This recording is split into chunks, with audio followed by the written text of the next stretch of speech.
et kohaliku tasandi võimalused, vajadused ja arengud. Ja Kuressaare haigla hematoloogi juhatuse liige Edvard Laanek, palun. Aitäh doktor Valvele väga hea ülevaate eest, mis olukord siis vähiravis Eestis on. Ma arvan, et te saite nüüd suure pildi selgeks. Ma tänan väga konverentsi korraldajad, eeskätt Saaremaa vähiühingut ja Siiri Rannamaad, kuid ka kindlasti vallavalitsus doktor Tiiu Arot, kes on ühtlasi meie haigla nõukogus, Eesti Vähiliitu, IEGIT ja lügi kõik, kes on siin kohapeal. Et konverentsi saaks olla, kui teid ei oleks kohapeal. Mul on väga hea meel, et meid on siin nii palju. Ma esimese tahaks näidata teile ühte videot ja ma vabandan ette, et see on inglisekeelne. Ja ma näen, et enamus ilmselt ei saa aru või on kõik 100% aru, aga ma pärast natuke tõlgin, mis see video tahab öelda.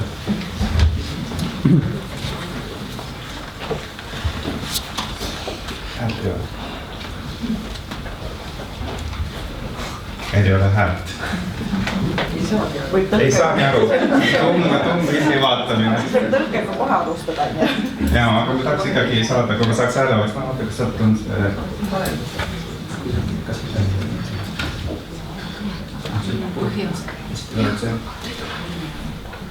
no kahju, et häält ei ole, aga te näete, kes siin räägib, see on doktor Nikil Munshi, kellel on kodus internet. Kirjutage nimi üles, doktor Nikil Munshi. Kui te näete seda videot, siis vaadake kodusse tagant järgi. Et meil ilmselt ei ole siin arvuti kõlareid. Aga ma tahaks siis loengu slaide.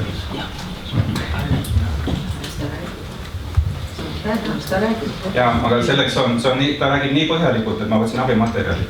Slaidid võtsin.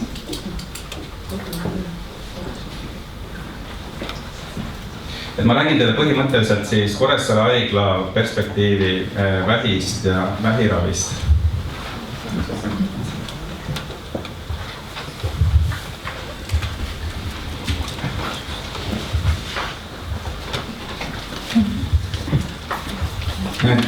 Videot, mida ma tahtsin teile näidata, mis oli inglise keeles, et seal esines professor Nikil Munshi Ameerikas, et ei rõhuta sõna professorit, vaid nad ütlevad doktor alati.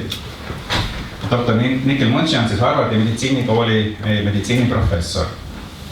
Ja mida ta ütles selles videos, mida ta tõi kõige esmaselt välja, et see on lootus, mida vähihaiget vajavad kõige enam, et anda vähihaigetele lootust. Nendel peab olema lootus. Teiseks, mis ta tõi välja, et väga oluline on normaalne elukvaliteet või säilitada elukvaliteet, millest ka doktor Vahru Valvere rääkis. Et kui tehakse vähiravi, siis peaks olema tagatud normaalne elukvaliteet. Väga oluline, et ravi on talutav. Et meil võib olla väga hea ravi, aga kui see tekitab olusid kõrvaltoimeid, siis paljud loobuvad.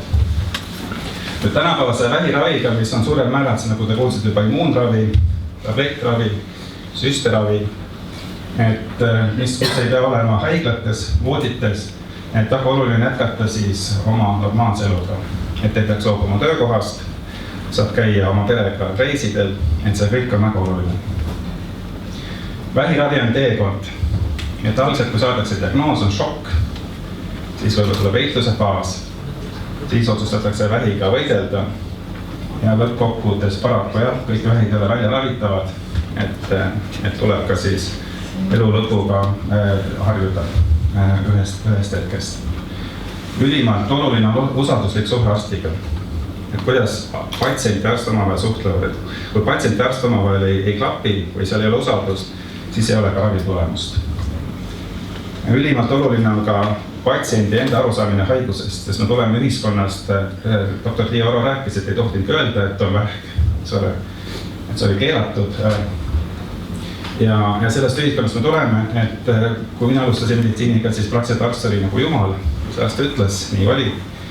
Et see on nüüd kõik muutunud, et väga oluline on ka, et patsiendid räägiksid kaasa enda ravis. Ja see tähendab ka tegelikult patsientide harimist. Siis samavõrd oluline on haigla usaldamine, tema ütles küll süsteemi usaldamine, et patsiendid peaksid usaldama ka süsteemi, kus nad siis ravi saavad.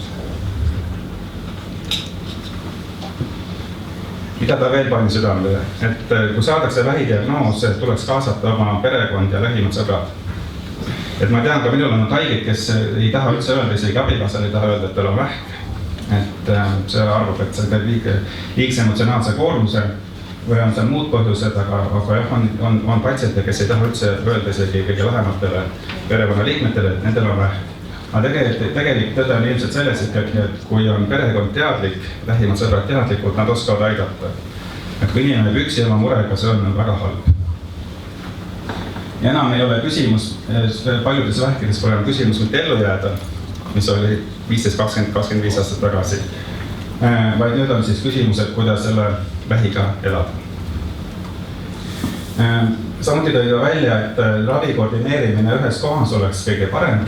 See tähendab eelkõige seda, et kuidas informatsiooni edastatakse, et see oleks nagu ühtne sõnum patsiendile.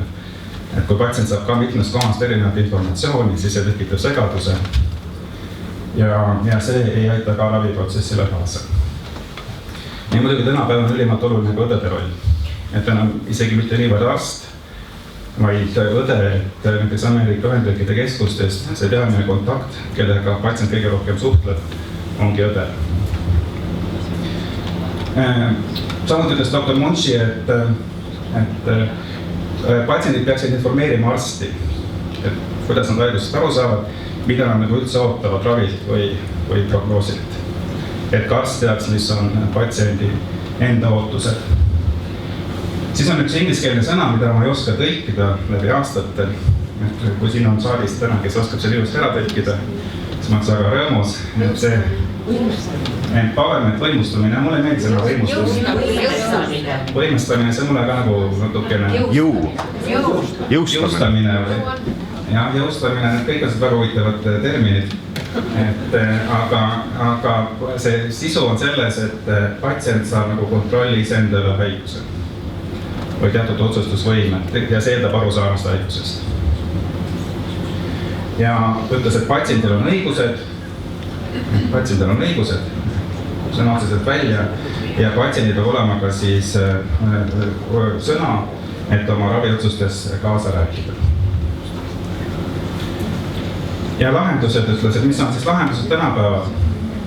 Tuleb harida arste ja õdesid ja eelkõige just suhtluses. Ütles, et eriti oluline on õpetada, kuidas tänapäevaselt suhelda patsientidega.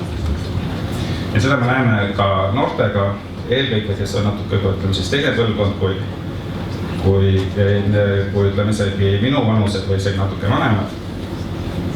Ja lihtsalt näitena ma võin öelda, jälle Ameerika Ühendriikide kogemuse põhjal tuli patsient arsti juurde, oli välja trükkinud artikli, mis oli ilmunud täiesti erialases meditsiinikirjanduses, selle enda arsti poolt kirjutatud.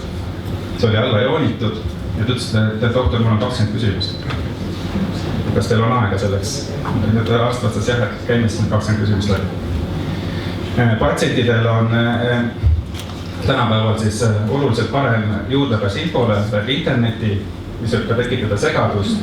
Väga võimsand on arenenud telekommunikatsioon, ka Skype'i võimalus või muu elektroonne võimalus, et ei pea olema otseselt arsti kabinetis ja minust ka Eestis on nüüd mingi platvorm loodud, eks ole, kus on võimalik läbi sellise interneti siis suhelda või saada visiit arsti käest, kas või pühapäeval. Doktor Munchi rõhutas, et patsiendid ei kardaks küsida teiste arvamust. Ja Eestis me oleme alati nagu arstid on selles natuke tõrjuva positsioonil, et kui minnakse teiste arvamust küsima, siis arvatakse, et keegi on teid pea või arst on teid pea, et ole korralikult ravinud, üldine rahulolematus arsti suhtes. Aga ei, et teine arvamus võib olla ka lihtsalt patsiendile kindlustunde tekitamine, et ta on nagu õigetel radadel, et ravi on selline nagu peab. Ja nii, et teise arvamuse küsimine ei ole häbiasi. Ja ta rõhutas, et alati saab vähkida ravida mitmel moel. Võid olla 2 sarnast raviskeemi, väikeste vahedega, võib-olla kõrvatoimete vahedega. Et kui me arvame, et ütleme üks vähk, üks ravi ja see on absoluutne, siis see kahjuks ei vasta tõele. Ja mitte kõikide vähipaikmete puhul, aga paljude puhul vähkiga on muutumas krooniseks haiguseks, see elatakse 10 aastat, 15 aastat, 20 aastat. Ja see on nagu hüpertensioon või diabeet. Ja vähk on enamasti vanemate inimeste haigus, nagu te nägite ka doktor Valveri ettekandest. siis kui vähk diagnoositakse, olete 60-70 aastased, elatakse 20 aastat, siis praktiliselt elatakse nagu populatsiooni mõistes eluiga täis. Ja ta julgustas jätkata patsientidel, kellel on vähk, siis oma unistuste täitmist, et jätaks oma elu pooleli.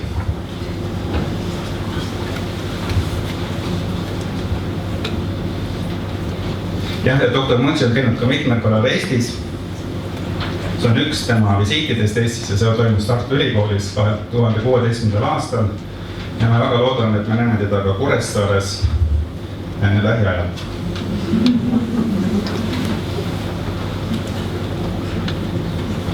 Ja nüüd ma räägin teile siis Kuressaare haigla vaatevinklist vähiravi vajadusest Saaremaal ja miks see teema on nagu oluline. Kuressaare haigla juhatus, see umbes siis 2 kuud tagasi teate, vaid luges ajalehest, et patsiendid soovivad saada ravi kodus. Ma usun, et see on juba ammune soov, aga see siis öeldi avalikult välja. Ja mida siis peaks tegema antud olukorras Kuressaare haigla? Kui me vaatame vähihaigestumust Saaremaal, Tervise Arengu Instituudi statistikaid esmasjuhtest ja näete, palju me neid esmaseid haigeid on, pahaloomused kasvajad, et aastal 2013 oli 215 esmast haiget, aastal 2015 261 esmast haiget. Et statistika tuleb alati üle kontrollida, seetõttu need aastad on 2-aastase intervalliga või 2 aasta tagused, ütleme see viimane, 2015. Kui me vaatame haigestumuskordajaid ja võrdleme Saare maakonda ja Eestit, siis te näete, et 2013 oli see võrdne, kuid 2015 oli see kõrgem kui Eesti keskmine. Ja kui siin statistikat teha, siis võiks öelda, et aastal 2015 oli vähki haigestumus Saare maakonnas ligi 25% kõrgem kui Eestis keskmiselt. Et trendi öelda muidugi on pikemat ajaperioodi, kuid see näitab, et tõesti vähk ja vähiravi on need teemad, millega tuleb Saaremaal tegeleda.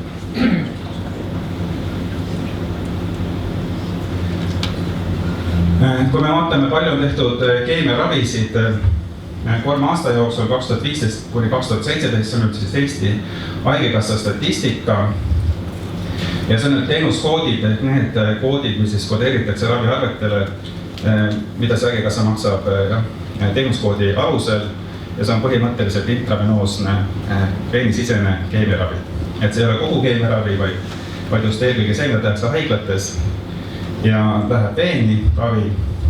Et see statistika kajastab retseptiravil olevaid patsiente ja siin on võetud siis kõik keemiaravi tegevad asutused, lastehaigla Tallinnas, Tartu Ülikooli Kliinikum ja Põhja-Eesti Regionaalhaigla ning ka Ida-Tallinna Keskhaigla. Ja kokku oli siis Saare maakonna sissekirjutusega isikuid 293 ning kasutati siis 1860, ütleme sellist raviteenust. Ja kui jälle statistikat teha, siis ma sain, et aastas saab siis teenuskoodiga keemiaravi umbes 100 Saare elanikku.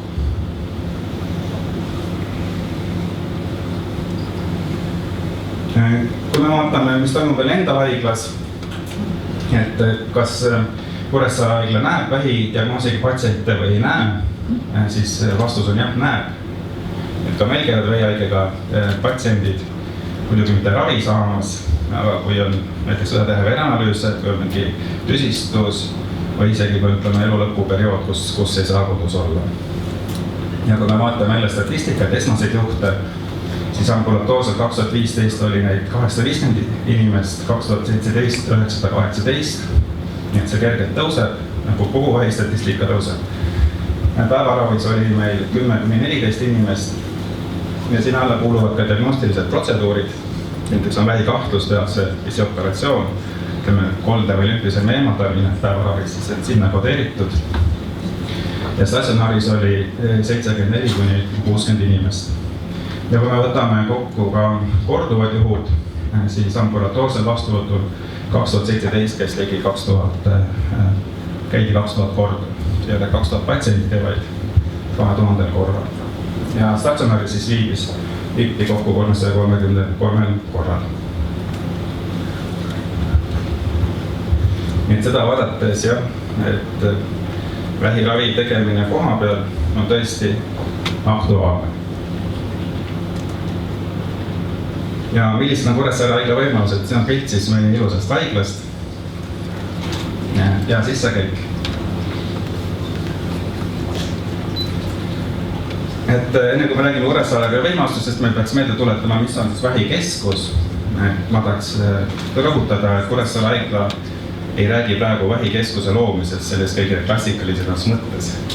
Et see oleks kindlasti ennetlik ja see oleks vale sõnum. Et meie ülesanne on tagada, kuidas saaks tõesti saare elanik ravi võimalikult kodule lähemal ja nagu Tiiu Aro lõhutas, võimalikult kvaliteetselt. Aga vähikeskus iseenesest peab siis sisaldama päevaravi võimalust keemiaravi läbiviimiseks, kus on siis ka toolid või voodid. Kiiritusravi võiks olla olemas või peabki olema. Tavaliselt on ka hematoloogia, sellest vähikeskuses haaratud, maliigne poolest hematoloogiast, kus on lümfoomid, müloomlükeemiad, vähikirurgia. Siis vähikeskusel peab olema kliiniliste uuringute keskus ja Eestis selline kliiniliste uuringute keskus asub ainult Tartus. Tartu Ülikooli kliinikumis peaks olema palliatiivravi ja psühhosotsiaalne keskus ja see palliatiivravi keskus Eestis kõige parem asub Põhja-Eesti regionaalhaiglas ja ma soovin palju õnne regionaalhaigla doktor Valveret tõesti sellise tunnustuse eest ja ma arvan, see on igati ära teenitud. Siis on olemas, peaks olema onkoloogilise geriaatria keskus ja ka tegelikult Kuressaares võiks olla geriaater, sest geriaater vaatab vanemat inimest natukene teist, kui vaatab selline, minu moodi arst. Et see suhtumine ja ravitaktikad ja kõik need on natuke teised. Ja vähk on vanemat inimest haigus. Ja loomulikult veel kord tuleb kaasata patsient. Ja mida siis vähihaige vajab? Eks ole, kõigepealt õiget diagnoos õigel ajal ja võimalikult valutud raviprotsessi, elukvaliteedi säilumist ja siia alla võiks tuua ka siis sõitmised. Et me märkkõlliga sõitsime päris palju sellel nädalal bussiga Kuressaare Tallinn, Tallinn Tartu, Tartu Kuressaare. Ja isegi meile oli see suur katsumus. Et kui me võtame nüüd ikkagi vähiravi patsiendid, kes saavad veel keemiaravi ja kõik, mis sellega kaasneb, et see on tõesti, mille üle tasub väga mõelda. On vaja arstide poolset tuge, on vaja õdede poolset tuge, kindlasti psühholoogilist tuge, sotsiaalset tuge, ka sotsiaaltöötaja tegelikult on vähiravimeeskonnas, hingehoid, millest on ka Saaremaal räägitud, väga oluline ka üksteise toetamine, see tähendab just seda vähiühingut ja näiteks Rootsis on väga arenenud kodune ravi. Et isegi see ravi, mida meie mõistes tehakse päevaravis, on teatud tingimustes võimalik teha ka kodus, päris kodus. Ja kui me vaatame, mis on meie haigla, mis meil on juba olemas Kuressaare haiglas, et meil on sisehaiguste osakond täiesti korralik ja ka sisehaiguste päevaravi on meil olemas. Meil on olemas kirurgia osakond, ka näeb väga ilus välja ja ka kollektiiv on väga tubli ja ka päevaravi pool on seal olemas. Meil on iseseisev õendusosakond, need haiged, kes ei vaja otseselt sellist aktiivravi, ütleme legaalses mõistes, kui te ei saa kodus päriselt endaga hakkama, neid on võimalik siis nendel on võimalik olla õendusosakonnas, kus siis peamiseks hooldajateks või vaatajateks on õend, aga toimub arstivisiit kord nädalas plaaniliselt või siis vajadusel sagedamini. Nii et nad on ikkagi meditsiinilise kontrolli all. Meil on psühhiaatri osakond ja töötab ka psühholoog, et meil oleks võimalik anda ka psühholoogilist abi. Meil on sotsiaaltöötaja, meil on koduõendus, ka koduõed, et ka see haru, kui seda arendada koduõendust, ütleme mingi teatud keemiaravi teha kodus, see on sisuliselt võimalik, kui on tahe. Meil on, ma ütleks, küllaltki korralik labor, hea radioloogiateenistus ja ma tahaks tuua eraldi välja väga head koostööd patsientide organisatsiooniga, Saaremaa vähiühinguga ja tänu Põhja-Eesti regionaalhaiglale ja regionaalhaigla verekeskusele on ka meil siis ka nüüd verekomponentide ladu. Mis siin nimekirjas ei ole, veel on ka tegelikult hooldekodu. Et kui kõik meditsiinivõimalused on ammendunud, siis Kuressaare haigla pinnal on ka hooldekodu. Ja siin on siis meie teabetuba. et haigla pinnal on siis teabetuba patsientidele, kus saab siis informatsiooni vähi vastu ja ka siis muid toetusi. Ja ma ütleks haigla poolt, et meil on väga hea meel, et see töötab. Siin on pilt haigla laborist, et tõesti masinad, millega me töötame, on uued. Siin on biokeemianalüsaator ja vereanalüsaator. Ja mis on meie meeskond? Et te kuulsite konsiiliumitest, et vähiravi otsused tehakse konsiiliumis kollektiivselt. Ka meil on võimalik korraldada konsiiliumit, me tegelikult vaatamegi teatud haigusjuhte koos. Ja siin on selline see tuba, kus me vaatame. Me rääkisime telekommunikatsioonist, et seal on televiisor. Et ka see kõik on võimalik. Ja kui me mõtleme, et kas konsiiliumil on nagu patsient, siis Eestis on kujunenud välja olukord, kus ma ütlen, et ma just öelda suurt protsenti, aga ma arvan, et see enamus juhtudest konsiiliumitel, kus tehakse patsiendile raviotsus, patsient ei olegi. Et see tehakse puhtalt meditsiinidokumentide alusel ja siis antud juhul tegelikult ei ole suurt vahet, kas see konsiilium teha siis Kuressaares, kui on vastavad spetsialistid koos või teha see näiteks Tartus või teha see Tallinnas.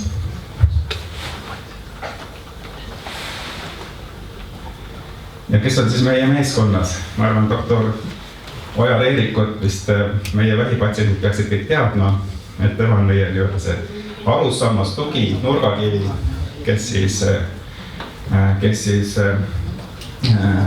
vaatab meie vähihaigete järgi ja temaga, ma saan aru, peamine ühenduslüli ravikeskuse ja patsiendi vahel mitte niivõrd perearst, vaid just tema ja näiteks kui me vaja vereanalüüse enne keemiaravile minekut, siis samuti doktor Erik seda korraldab. Ja meie väga väärikad kirurgid, doktor Andres Sarjas, kes on uroloogia, eesnääned kuulsite kõige sagedasem kasvaja ja doktor Toomas Tartes, meie kirurgia osakonna juhataja. Ja doktor Toomas Tartes tegeleb ka kolorektaalvähi sõeluuringuga. Ja see pilt on tehtud valvetoast, et doktor Tartes teeb ka valveid. Ennetusprogrammid, mis ole väga oluline. Ennetusprogrammid, et Kuressaare haigla osaleb sõeluuringutes, me osaleme Jämesoole vähi sõeluuringus, seda võib läbi doktor Tartes, emakakaela vähi sõeluuringutes ja me oleme ka, meil on väga hea meel, et meie haigla õuel on Eesti Vähiliidu mammograafiabuss, kus saab siis teha rinnavähi sõeluuringut. Ja selline see buss välja näeb Kuressaare haiglas. Mammograafibuss. Jah, aga see vähiliidu buss on muudete väga sarnane, et peaasi, et saab teha rinnavähi sõeluuringut, ma arvan, et see on kõik olulisem.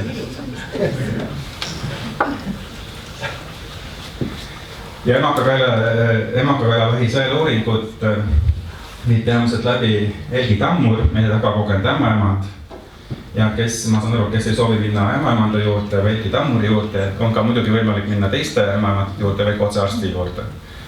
Ja see on liiga all ilmselt seal tagant, aga jah, et kellel on sünniaastad 1963, 68, 73, 78, 83 ja 88 on see aasta kutsutud emakakaela vähi sõeluuringusse, et ma julgustan praegu kindlasti sellest osa võtma, sest kui vähk avastatakse varakult, siis on suur lootus ellu jääda, isegi 9% või rohkem. Kui diagnoosiga hiljaks, siis elulemus langeb vähemalt poole võrra ja kui on päris hilja, siis on vähemalt vist kas 50 või 20%. Nii et tõesti, see sõeluuringus osalemine on oluline. Arengutest, et mis on siis Kuressaare haigla arengud? Et käesoleva aasta märtsis installeeriti meile uus kompuutertomograaf ja siin on väga suur töö tehtud ära doktor Toomas Tuuringu poolt. Ja see tomograaf on vastatud ka programmiga, mis suudab detekteerida sellised kahtlaseid koldeid.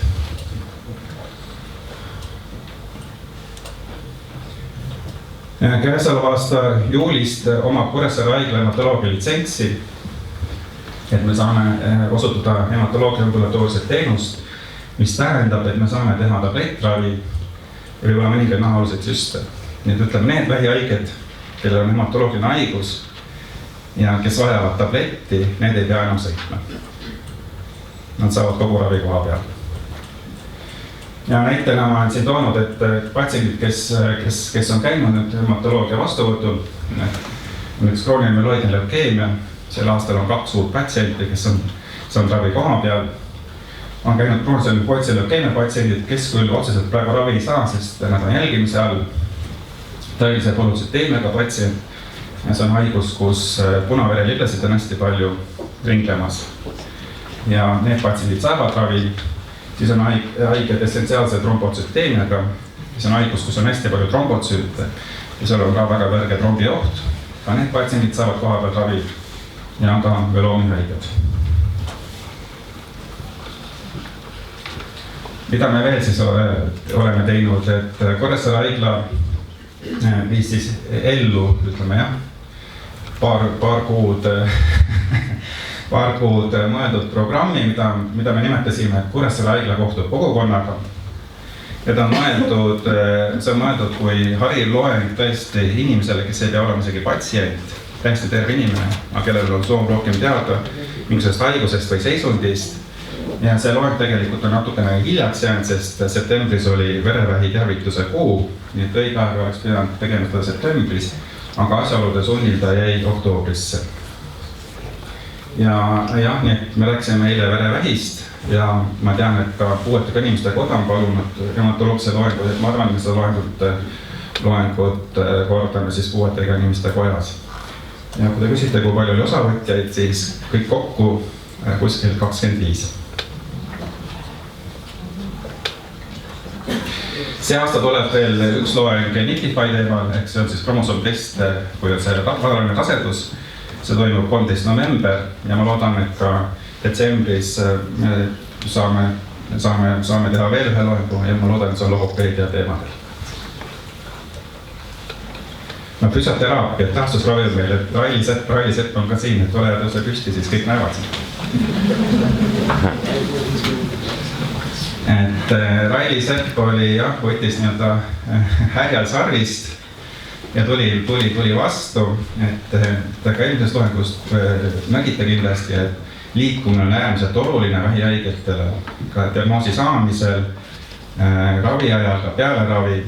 Need, kes rohkem liiguvad, nende ravitulemused on paremad, on vähem retsidiive ja siis me mõtlesime, et mida me omalt otsaks pakkuda on siis liikumistund. Need on siis grupiharjutused, et ma arvan, et ta on küll väikse tasu eest, mis on kõigile, ma usun, vastuvõetav. Et see on teisipäeviti kella 3-4 puuetega inimeste koja saalis, ma kõiki julgustan osa võtma ja kui meie enda saal valmib, siis me kolime enda haigla pinnal.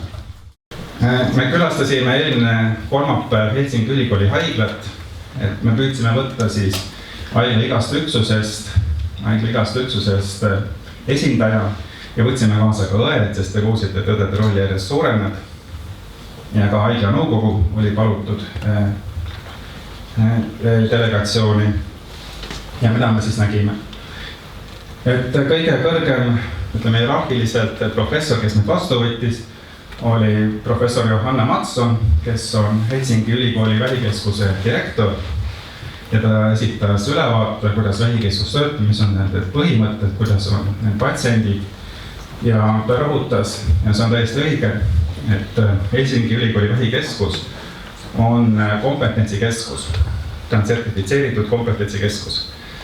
Ja kui me toome seda Eesti perspektiivi, siis Eestis on ainult üks sertifitseeritud vähikeskus. Ja ta oleme kompetentsikeskuse tasemel, vaid on ravikeskus.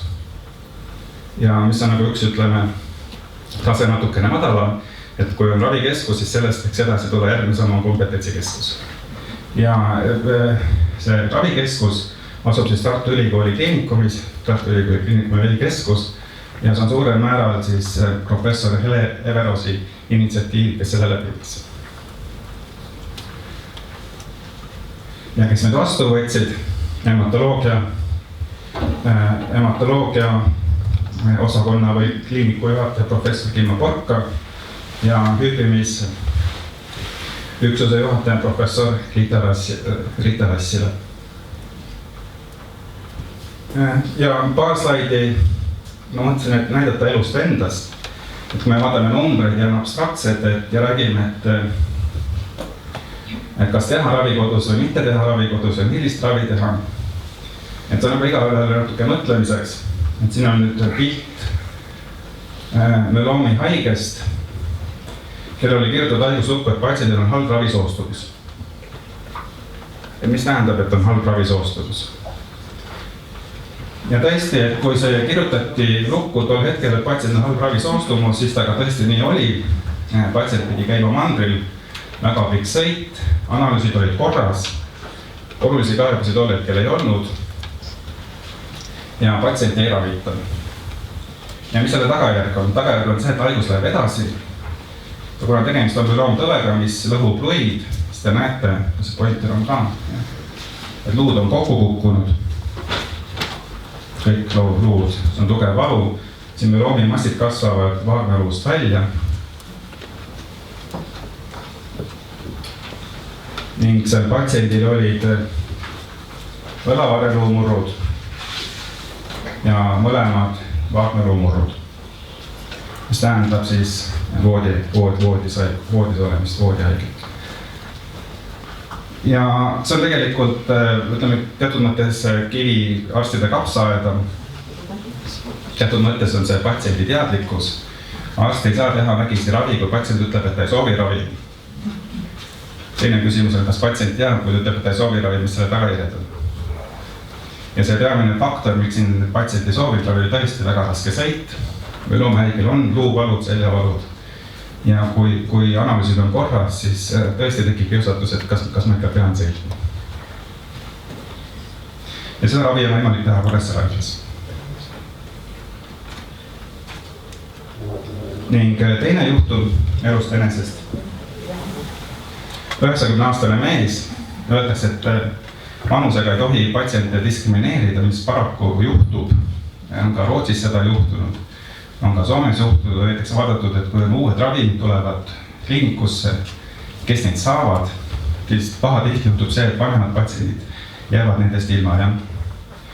Ja antud juht oli 90-aastane mees, kellel oli plaanis silmakaeoperatsioon, kui tehti enne seda kontrollivenanalüüs, kus leiti, et lõputusdoos on 220 000. Norm on kuni 9 või 10 000, oli ka rohkem trombotsüüdid, plastid olid veres. Nii et tavamõistes oleks see nagu äge leukeemia. Kui vaadata valemit täpsemalt, siis ta on krooniline myeloidne leukeemia. Meie sisearst konsulteeris valvehematoloogiga oma mandrilt ja soovitatud teha minimaalne diagnostika, mis sai ka tehtud. Ja koha peal me siis alustasime, ütleme, oma jõududega ravi. Kõigepealt sai esmast ravi, siis hädavajaliku ravi, et lõputusdoos alla viia. Ja kui kinnitus kroonilise myeloidse leukeemia diagnoos, siis hematoloogia konsiiliumi otsusel hakkas patsient saama ravi imatiniibiga. Ja nüüd siis hetkel on olukord, kus leukotsütoos on sisuliselt normist, isegi natuke alla normi. Hemoglobiin on täiesti rahuldav, 111, trombotsiidid on ka rahuldav ja patsient on kodus. Käib väljast, tegeleb oma toimetustega, on ära opereeritud mõlemad silmad.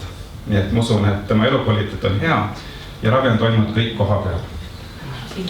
Silmakaega peab opereeritud. Jah, vabandust, silmaga opereeritud. Läks valesti. Tagurpidi vist, jah.